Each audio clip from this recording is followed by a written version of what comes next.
Protagonistas del cambio, una mirada juvenil de la realidad. Protagonistas del cambio. Con Fernando de Lucio.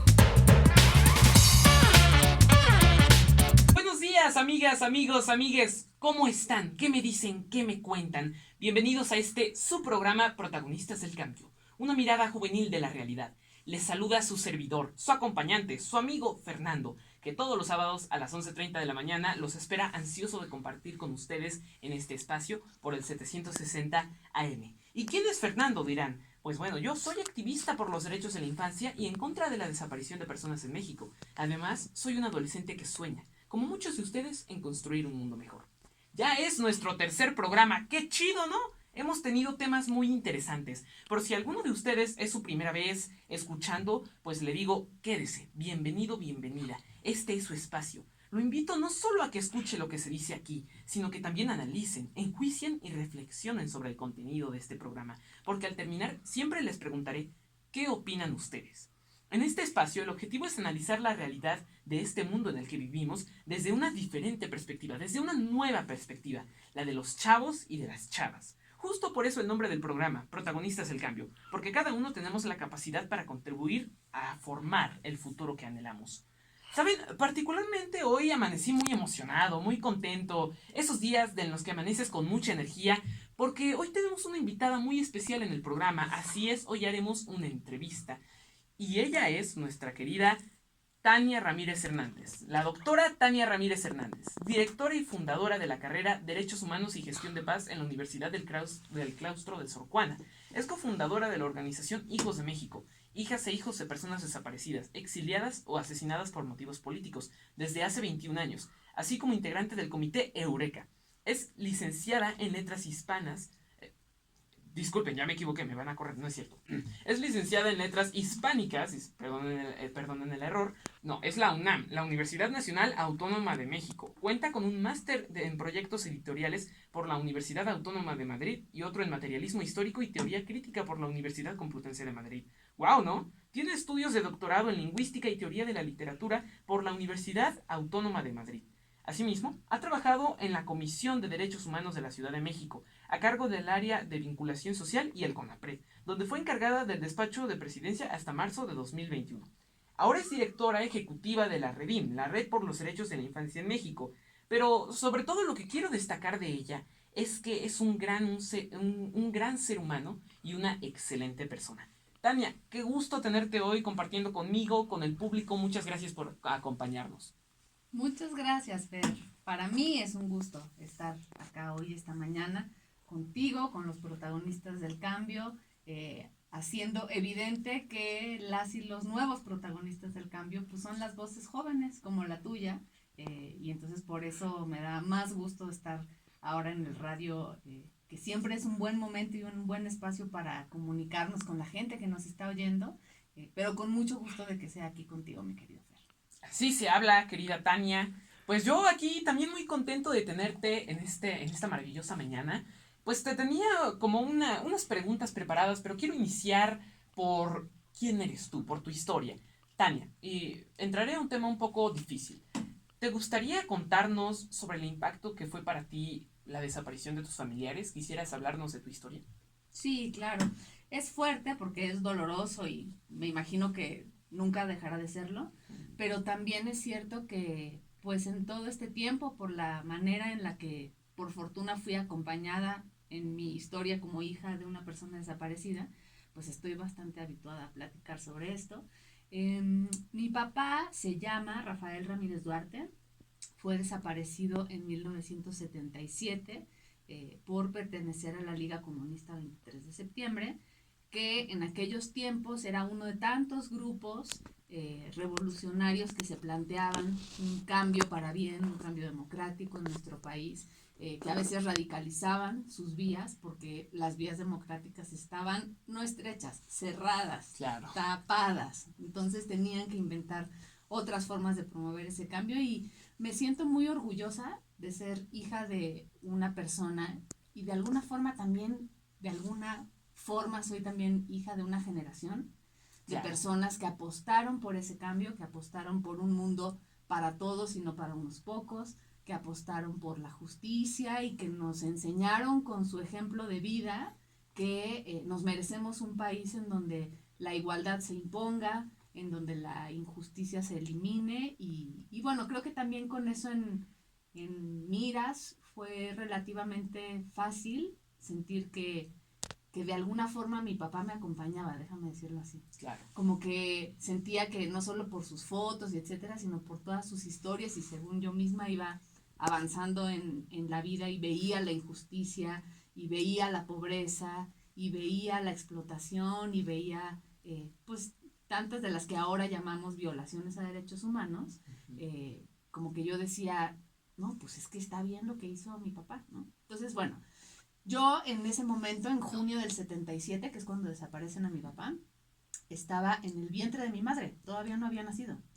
Y fue un momento muy duro para toda la familia porque en realidad hubo una persecución con todas y terrible. Todos. Sí, o Sí. sea, yo en algún momento llegué a contar 13 personas que habían sido secuestradas, los llevaban al campo militar número 1, los torturaban. A un hermano de mi papá, menor de edad, a los 16 años, lo torturaron frente a mi papá para intentar que mi papá diera alguna información. Y en esa persecución de toda la familia, a mi mamá la amenazaron también, ¿no? Le dijeron, o te largas del país o tu hijo no nace. Entonces yo hasta mucho tiempo después dije, qué loco tener Sí. una amenaza de muerte cuando todavía no has nacido. Pero bueno, en ese contexto fue que nací. Mi nombre no se pudo decir como noticia de ya nació Tania, se tenía que decir en clave porque toda la familia estaba muy perseguida, los teléfonos intervenidos, era un momento de mucha tensión, muy duro. Difícil, me imagino. Y bueno, crecí afortunadamente de la mano de esta historia, me tocó acompañar al Comité Eureka en sus primeras expresiones públicas, acompañar a mi abuela y a mi madre en esas primeras luces que veía nuestro país, que tristemente se repiten ahora mucho, de familiares buscando a sus desaparecidos. Entonces esa fue un poco mi trayectoria y en términos familiares de cómo he crecido hasta lo que soy y hago ahora. ¿Sabes? Tengo que decírtelo, eres pues un ejemplo de resiliencia y fuerza. Tengo que declararme aquí frente al público oficialmente tu fan. Porque la verdad es que pues es una historia muy dura, ¿sabes? La verdad no me lo imagino. Pero pues tú saliste adelante y de hecho ahora eres un activista por los derechos de las infancias y los derechos humanos. Así que quisiera preguntarte, ahondando más en esta historia personal, si no es molestia, ¿cómo pasaste de ser, bueno, por así decirlo, entre comillas, víctima, a convertirte en activista? ¿Cómo fue tu camino para llegar a donde estás ahora, directora ejecutiva de la Red por los Derechos de la Infancia en México? Sí, muy importante y ojalá, pues no creo que tenga nada de ejemplar, pero ojalá sea una de esas experiencias que ayudan a dar luz en este momento en el que hay tantas víctimas, como dices, entre comillas, ¿no? Creo que a mí me ayudó mucho crecer aprendiendo del activismo de mi abuela, de mi madre y de tantas otras madres, las doñas en ese entonces, y ver que uno tenía que moverse del lugar, tenía que mover el cuerpo, tenía que hacer cosas, tenía que decir, tenía que manifestarse ante lo inhumano y ante lo injusto. Y creo que esa claridad de movilización que pude ver me dio la pauta para saber qué hacíamos. A mí me tocaba jugar a los carritos con mi hermano en el Zócalo cuando las doñas ponían sus primeras mantas y se manifestaban. Y poco a poco, cuando fui creciendo y fui alfabetizadora, por ejemplo, en los pueblos muchos años y fui dándome cuenta de esas injusticias, dije, pues toca seguirse moviendo porque este país no cambió pese a todos los esfuerzos que hizo mi papá y tantos otros. Y fui aprendiendo también con el Comité Eureka, pero llegó un momento, y yo sé que esto a los protagonistas del cambio juveniles les va a gustar, hubo un momento en el que dije, me encanta lo que hacen las doñas, admiro a doña Rosario y siempre la admiraré y siempre la querré, pero algo pasa que no me siento como en mi sitio, algo pasa que no me siento en mi lugar, las formas, las palabras no son como soy yo. Y entonces fue que decidimos fundar esta organización que se llama Hijos México, ¿no? La que ya decía claro. Cuando me presentaste. Y ese fue un espacio de encuentro pues brutal, pero maravilloso también. Conocer historias de chicas como yo, que en Argentina habían vivido lo mismo que yo viví, que tenían a su papá, a su mamá, en algunos casos a ambos desaparecidos. y descubrir que también en otros países, como en Argentina, en Chile, después supimos que en Guatemala, en Colombia, estaban como las palomitas cuando revientan, ¡puc, puc, puc! Estaban saliendo este tipo de organizaciones de hijos e hijas de desaparecidos. Dijimos, al fin, ya salió nuestra manada, ¿no? Al fin. Nos vamos a encontrar con ellos. Sí. Y ahí fue como ese momento en el que encontré no solo cómo cambiar de víctima pasiva a víctima activa, y víctima solo porque es el término jurídico que aplica, porque en realidad nunca me he sentido víctima como tal, me he sentido más bien alguien movilizado, llamado a hacer cosas por mi país y por todo el pueblo de México tan dolido y que tanto necesita que nos movamos mucho más de lo que nos movemos, ¿no? Sí, sabes, me han encantado personalmente las frases que has usado. Por ejemplo, ahora ya con colectivos fuertes como Nuestra Voz Cuenta, que, bueno, para los que no la conocen, queridos radioescuchas, es una especie de coalición autoorganizada de niñas, niños, adolescentes y, por supuesto, jóvenes de toda América Latina y el Caribe que nos reunimos para hablar acerca de los temas de nuestro interés y qué acciones podemos proponer. Hemos elaborado muchos webinars de la mano con Tejiendo Redes Infancia y pues también con apoyo de la Redim en muchas ocasiones. Así que pues la verdad me gusta la expresión que dijiste, fueron espacios de encuentro, en tu caso, brutales pero maravillosos, porque partieron de un contexto muy fuerte, brutal, y fue evolucionando, ¿no? Fue evolucionando hasta juntar, ¿no? Entrelazar a todas esas chicas, chicos que decidieron hacer un cambio, ¿no? Me encanta cómo mencionas que fuiste como, nunca te sentiste una víctima, por así decirlo, entre comillas, sino que fuiste llamada a la acción. Eso es maravilloso. Y ahora que pues estamos, ahora que ya repasamos un poco de, tu historia como activista, cómo has llegado a ser la mujer que eres hoy, pues quisiera hablar ahora un poco del presente, ¿no? Vamos a cambiar el contexto a las actualidades, que igual siguen siendo muy duras.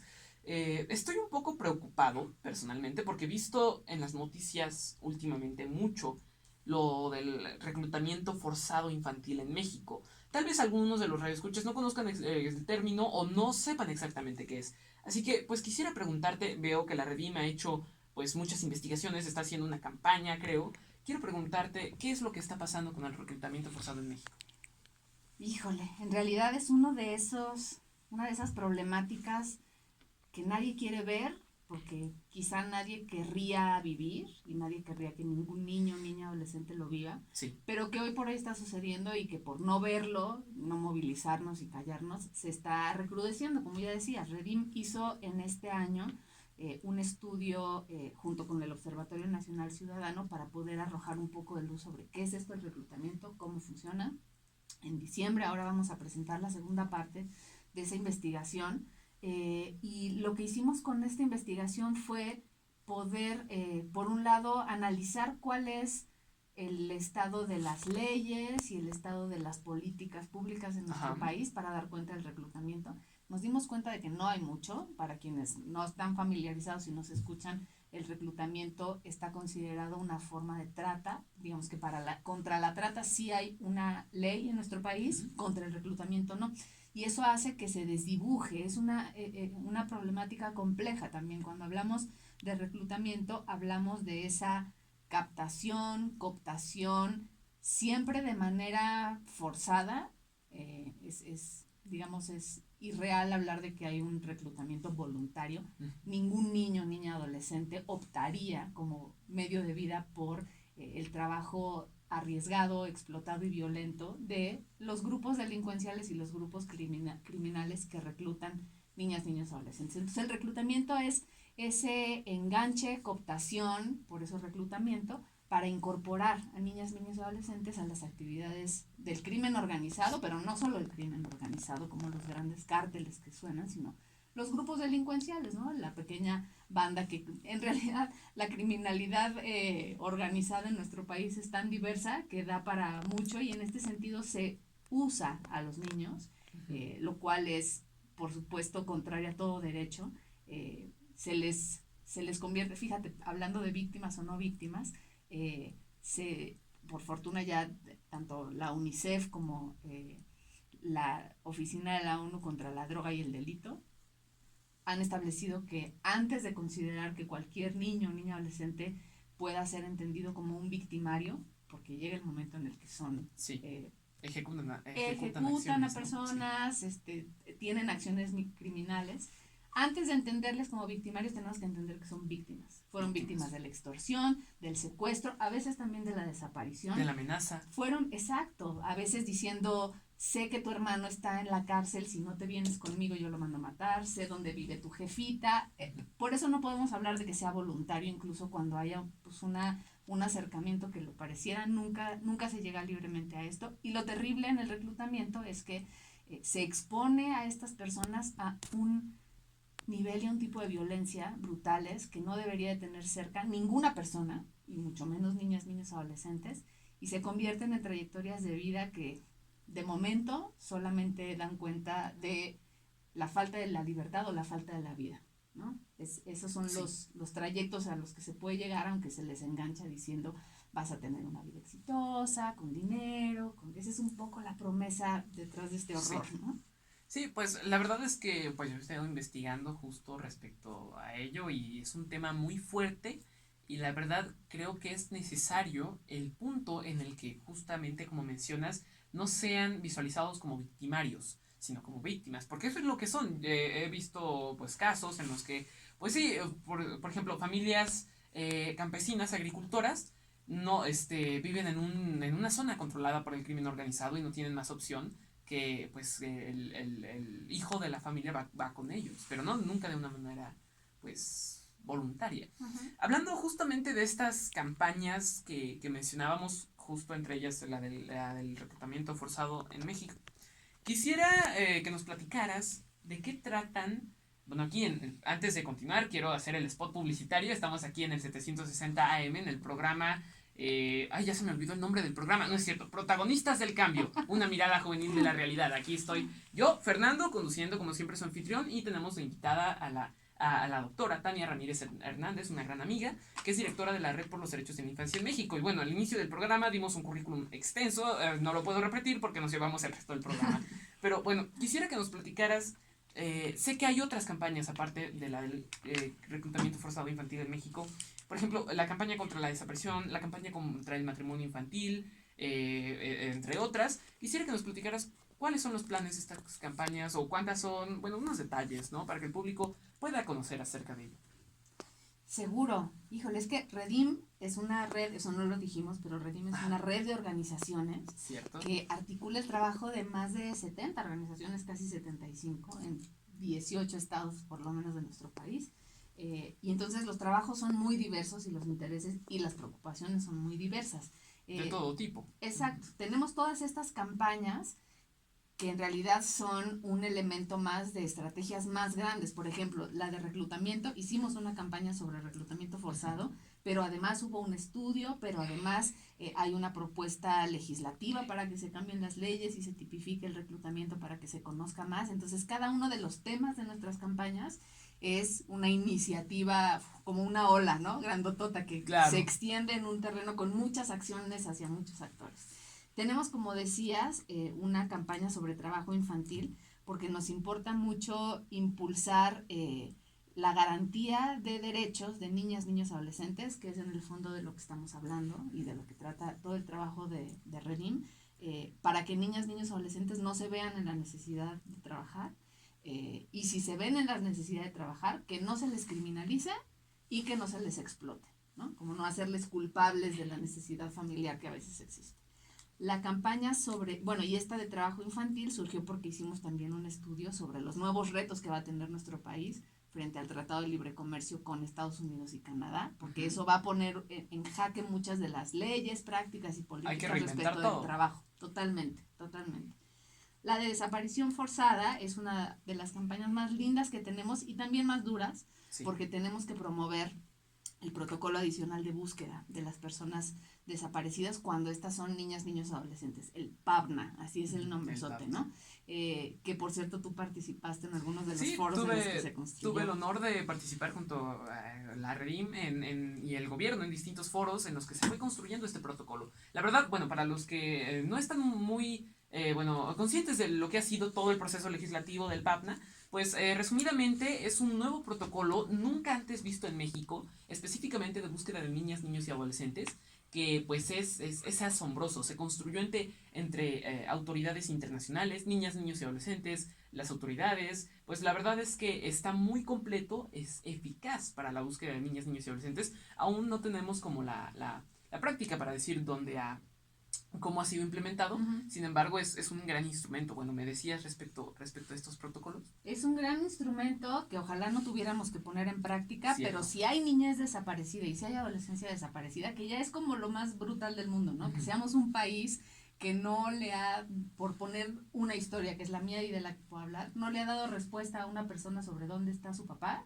y ahora tiene que enseñarle a su hijo y a sus amigos cuál es el protocolo que se debe atender si en caso de que un niño o niña adolescente desaparezca. Claro. Es así el boquete país enfrente al que estamos, ¿no? Sí, es. Y esta campaña se compone de un montón de cositas en radio, en tele. Hicimos un moped, como un cacomixtle, que es un animal que busca, en México es un animal rastreador, etcétera, para hacer un personaje que acompaña a niñas, niños, adolescentes buscadores. Sí, Chuchi, ¿no? Chuchi, muy sí, bien. He oído de ella. Chuchi es un éxito. Y Chuchi acompaña el trabajo de defensoras y defensores como tú, que se preocupan por la desaparición en nuestro país, y acompaña también a niñez buscadora, e intenta difundir un poco cómo es este protocolo en caso de que un niño o niña adolescente desaparezca, ¿no? Las campañas sobre migración, también Redim tiene un rato largo abordando este tema porque no deja de ser una persistente crisis humanitaria, de atención a la falta de derechos humanos hacia la niñez migrante. Entonces iremos dando mucha cuenta de cuáles son los números. A Redim nos importa mucho poder hacer esta incidencia basada en datos, ¿no? Exacto, hablar, dimensionar el asunto para que se visibilice, porque tú sabes que los problemas que viven niñas, niños, adolescentes parecieran no vistos o como que no ocupan las primeras planas o el mundo adulto no los considera. Entonces todos estos esfuerzos están puestos para recordarle a la sociedad, si no es que enseñarle a la sociedad, que ustedes, niñas, niños, adolescentes, son titulares de derechos, son protagonistas de sus vidas, son protagonistas del presente, y que todo el quehacer público se tiene que articular con una mirada de derechos y enfocar todas sus acciones a que se protejan sus derechos en la circunstancia que sea, ya sea que sean migrantes, sean o no mexicanos, si es desplazamiento interno, sean niñas, sean niños, sean niñes, sean indígenas, sean lo que sea, toda la diversidad que le implica a este país tener más del 30% de su población en niñas, niños, adolescentes, nos merece toda la atención a su diversidad y por eso todas estas campañas y estos temas, ¿no? Wow, pues la verdad es que el tiempo se me ha ido volando, ya llevamos un ratito, aún nos queda un tiempecito, pero para ello quisiera pues hacerte las últimas dos preguntas rapiditas. Una es, ¿dónde te podemos encontrar? ¿Cómo podemos estar al tanto del trabajo de la Redim? ¿Cómo podemos estar al pendiente? Por favor háganlo, porque además tenemos muchísimos materiales, desde estudios largos hasta videos, el personaje Chuchi del que ya hablábamos, spots, muchos materiales dirigidos no solo a personas adultas, sino también a niñas, niños, adolescentes. Y todo esto lo pueden seguir en nuestras cuentas Derechos Infancia. Redim es la red por los derechos de la infancia en México, entonces Derechos Infancia tanto en Twitter como en Facebook como en Instagram, y nuestra página es derechosinfancia.org.mx, entonces síganos por ahí, estamos para ustedes y a su disposición. Entonces, bueno, ya oyeron, vayan corriendo, es más, ¿qué hacen escuchando el programa? Apáguenle, no es cierto, no, pero vayan y suscríbanse o, bueno, empiecen a seguir, ¿no? Esto es este trabajo tan importante que realiza la Red por los Derechos de la Infancia y Derechos Infancia. Y pues bueno, ya la última pregunta corriendo sería, si aquí hay alguna audiencia de niñas, niños o adolescentes que quieran unirse al grupo de niñas, niños y adolescentes de la Redim, que para que ser protagonistas activos del cambio, ¿cómo lo pueden hacer? Buenísimo. Si nos escuchan niñas, niños, adolescentes, ojalá les haya dado un poquito de comezón y de curiosidad esto de lo que hemos estado hablando Fer y yo. Y si ustedes son personas adultas y tienen cerca niños, adolescentes, jóvenes con inquietud, como acá nuestro estimado Fer, y ustedes ven esa necesidad de entender el mundo, esas ganas por querer cambiarlo para bien, etcétera, acérquense por favor a nosotras. En Redim tenemos un grupo de organizaciones que lidera un proyecto sobre participación de niñas, niños, adolescentes. Y se hacen distintas actividades para poder hablar de derechos humanos con ustedes, aprender sobre esto, leer la realidad en clave de derechos humanos, indignarse por lo que toca, hacer propuestas hacia lo que queda. Y en estos grupos de participación tenemos, imagínense, una suerte de taller alterno a lo que ustedes pueden hacer en las escuelas, en donde estamos trabajando para los derechos de niñas, niños, adolescentes, y se hacen unos grupos de trabajo súper bonitos. Ayer justo presentábamos una película en un festival de cine, la comentaron ellas y sí, ellos. la vi. Coordinaron el panel, son experiencias súper divertidas, la verdad, aunque hablamos de temas un poquito rudos, lo hacemos siempre con un sentido lúdico, con un sentido humano, y siempre, siempre recordando que son ustedes quienes deben de tener el protagonismo, la primera palabra, la mayor cantidad de minutos, que no sé si ahora me pasé yo con esto, pero bueno, recordando siempre que para que podamos clarificarle a la sociedad que ustedes son titulares de derechos, debemos darles la voz para que aprendamos finalmente a descubrir todas las ideas estupendas que ustedes tienen que enseñarle a la humanidad.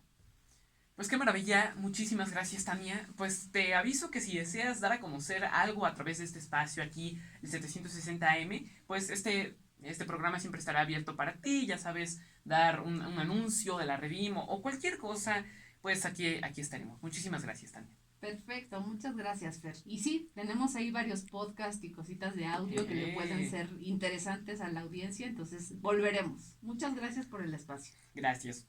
Bueno, queridos radioescuchas, hemos llegado al final del programa. ¿Qué les pareció? ¿Qué opinan? Déjenos sus comentarios y sigan escuchando el 760 de la M.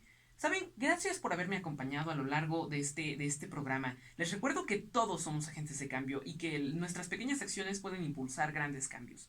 Pues disfruten de esta tarde de sábado y no sean así, corran la voz. Protagonistas del Cambio con Fernando de Lucio está en el 760 AM. Sintonicen el próximo programa que tendremos temas muy interesantes, no se lo pierdan. Y pues por último, nuestra querida recomendación de lectura que siempre hacemos es un libro que algunos conocerán, algunos no, se llama Yo soy Malala. Malala Yousafzai es Premio Nobel de la Paz 2014. Es una joven que defendió el derecho a la educación y fue agredida por los talibanes. Sin embargo, pues salió más fuerte y ahora pues actualmente es una figura internacional pues que yo personalmente admiro mucho. Y yo pues también nuestra querida Tania la admira mucho. Es un gran libro, es escrita por ella y su papá y la verdad es que se los recomiendo buscar. Y bueno, eso sería todo. Mis redes sociales, mi canal de YouTube se los dejo pues aquí para si gustan seguirme. Tengo Facebook, es Fernando de Lucio Activista, ahí pueden escribirme. Mi canal de YouTube es Fer contra la desaparición a favor de los derechos de la infancia. Ahí subí de hecho una entrevista también con Tania. Y pues mi correo, si gustan escribirme, doy pláticas gratuitas, es feractivista@gmail.com. Soy Fernando, me despido y les digo cambio y fuera. Hasta la próxima.